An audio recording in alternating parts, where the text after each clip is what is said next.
नमस्कार घर वैद्य एपिसोड को आपन को स्वागत। आसंतु जानिबा केउं गछ लगेइले घर आगे की फल मिली थाए। अहळा गछ सबु कष्टर दूर करे। बेल गछ माँ लक्ष्मींकर वास हुए। बेल गछ लगेइले घर मूଳରେ। तुलसी गछ नकारात्मक शक्ति विनाश हुए। घर आगे लगेइले माँ वृंदावती को। कदली गछ धन धान्यर वृद्धि होता है। कदली गछ बारी लगेइले धन धान्यर वृद्धि होता है। अश्वगंधा गछ वास्तु दोष दूर करे। अश्वगंधा गछ यदि बारी लगेइबे वास्तु दोष दूर होता है। लाजकुड़ी लता गछ शनिदेव क्रोध को ह्रास करिथाए।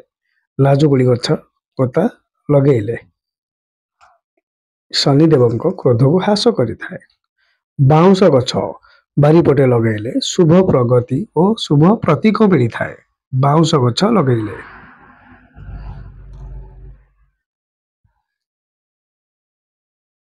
अशोक गछ सबु दुखरु मुक्ति मिली थाए।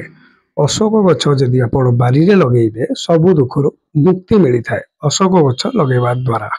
जदि आपण को ए वीडियोटी भल लागि थाए हमर पेज YouTube चैनल को सब्सक्राइब शेयर एवं लाइक करिवे। रहूची जय जगन्नाथ। जय जगन्नाथ।